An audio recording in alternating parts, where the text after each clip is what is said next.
Ya, terima kasih Mas Bram.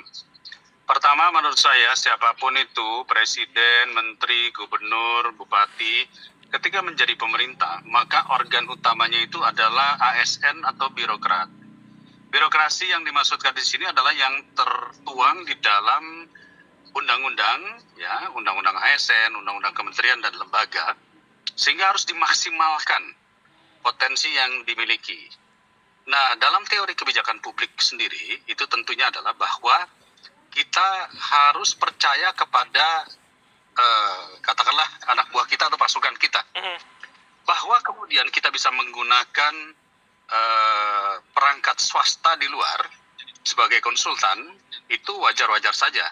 Namun tugas dan kewenangannya bukan berarti disebut sebagai sejajar atau equal pembuat kebijakan seperti eselon 1 dan 2. Ya, oleh karena itu,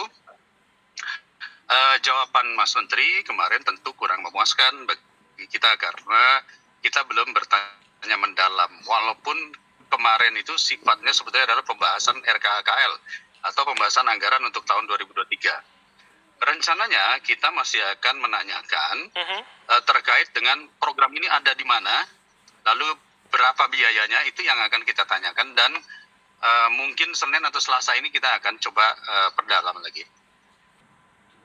Ya, jadi saya mau perinci saja bahwa di Kemendikbud itu ada yang namanya Pustekom atau sekarang namanya Pusdatin, ya. Pusdatin inilah yang sebetulnya mengelola seluruh kajian-kajian ataupun program-program yang sifatnya teknologi. Maksud kami adalah kenapa tidak menggunakan Pusdatin atau Pustekom? Kenapa harus menggunakan vendornya Telkom? Jadi ini kan sesuatu yang menurut kami juga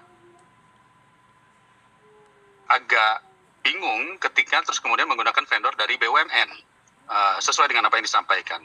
Kenapa tidak memanfaatkan apa yang dimiliki, yaitu yang disebut sebagai Pusdatin tadi? Toh Pusdatin pun sudah teruji selama belasan tahun bekerja sama dengan stakeholder pendidikan. Apakah itu nanti mau percepatan teknologi, mau percepatan aplikasi apapun, saya pikir itu bisa dilaksanakan di sana. Mungkin yang user itu adalah kawan-kawan dari guru yang lebih paham, ya.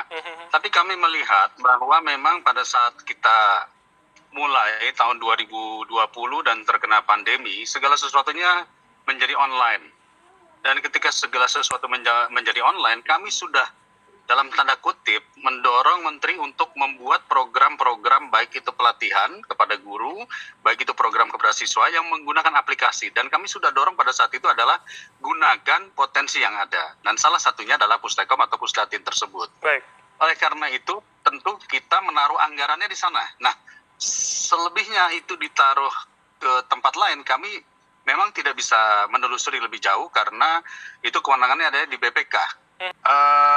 Kita mencoba berhusnuzon, ya, kita mencoba untuk berprasangka baik bahwa itu adalah kesalahan kalimat yang muncul dari Pak Menteri, bahwa sebetulnya bukan shadow tapi mirroring, ya. Lalu kemudian sejajar, ya sebetulnya tidak sejajar tapi vendor. Tetapi kan tentu akhirnya menjadi pertanyaan publik ketika orang mempertanyakan lalu gunanya dirjen, direktur dan lain-lain itu apa kalau misalnya lebih banyak mempercayakannya kepada konsultan yang ada di luar. Nah, kami pada prinsipnya sudah menanyakan itu, namun Pak Menteri kelihatannya tidak terlalu masuk kepada substansi permasalahan itu karena kemarin memang rakernya adalah tentang pembahasan anggaran pagu anggaran 2023. Itu sebabnya kami memberikan kesempatan Menteri untuk klarifikasi ke publik, agar segera mengklarifikasi ke publik, ya, dan kita akan lakukan pendalaman mengenai program-program mana yang memang tadi dikatakan sedemikian banyaknya, itu outputnya apa, itu akan kami dalami ya nanti di hari Senin atau di hari Selasa.